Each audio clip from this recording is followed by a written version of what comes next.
పేదవాడి పక్షాన నిలబడతాం, ప్రజా గొంతుకై నినదిస్తాం. వాయిస్ ఆఫ్ వాయిస్లెస్, తెలుగువారి మనస్సాక్షి సాక్షి టీవీ. సాక్షి టీవీ ప్రసారాల కోసం మీ స్థానిక కేబుల్ ఆపరేటర్ను వెంటనే సంప్రదించండి. సినీ కార్మికుల సమ్మె పరిష్కారానికి సంబంధించి ఈ రోజు ఎలాంటి పురోగతి లేదు.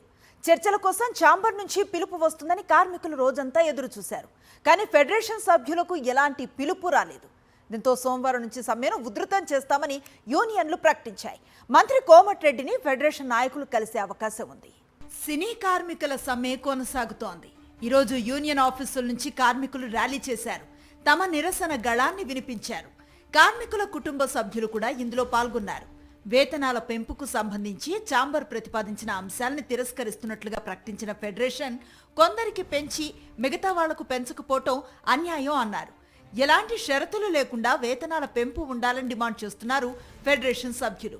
అన్ని యూనియన్లకు సమానంగా వేతనాలు పెంచాలని ఛాంబర్ ప్రతిపాదనను కాస్త సవరిస్తూ మొదటి ఏడాది 20%, రెండో ఏడాది 10% పెంచాలని కోరారు. నిర్మాతలు పెట్టిన కాల్ షీట్ల కండిషన్ ను పూర్తిగా తిరస్కరించారు. ఏంటి వాళ్ళు 4 రోజులు షూటింగ్ ఆపితే ఏం కాదు, మనకి వాళ్ళే మనం సచ్చినట్టు ఒప్పుకుంటారనే విధంగా మాట్లాడటం ఇంకా బాధాకరంగా ఉంది. ఇప్పుడు దాకా మాతోనే పని చేయించుకుని మాతోనే చెయ్యి కలుసుకుని ఒకే కారులో ప్రయాణం చేస్తా ఒకే టెంట్ లో భోజనం చేసిన ఇటువంటి కార్మికుల గురించి అట్లా మాట్లాడటం ఇంకా బాధాకరంగా ఉంది.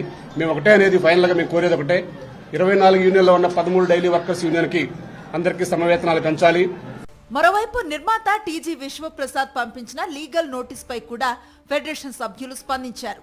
ఆయనకేమైనా సమస్య ఉంటే ఛాంబర్తో మాట్లాడుకోవాలని సూచించారు.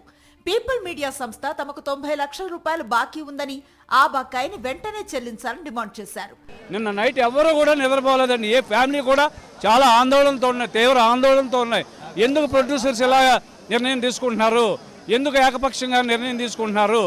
13 సంఘాలకి 24 క్రాఫ్ట్లు ఉన్నాయండి. ఇంకా పెద్దగా 24 క్రాఫ్ట్లకి కూడా పెంచాల్సింది ఉందండి. సరే, ముందు రోజువారీ వాళ్ళకి పెంచమను. ఆ రోజువారీ పెంచాల్సిన దాంట్లో ముగ్గురిని విడదీశారండి. కుటుంబాన్ని ఇలా విడదీసేసి మీరు వెళ్ళిపోయి పని చేసుకోండి, మేము ఇది పెంచుతామంటే ఎంతవరకు కరెక్ట్? మంత్రి కోమటిరెడ్డి వెంకటరెడ్డిని కలవటానికి ప్రయత్నిస్తున్నామన్నారు ఫెడరేషన్ సభ్యులు. నిర్మాతల నుంచి సానుకూల స్పందన రాకపోవడంతో సోమవారం నుంచి సమ్మెను మరింత ఉధృతం చేయాలని నిర్ణయించారు. పూర్తి స్థాయిలో బంద్ను పాటించాలని పిలుపునిచ్చారు.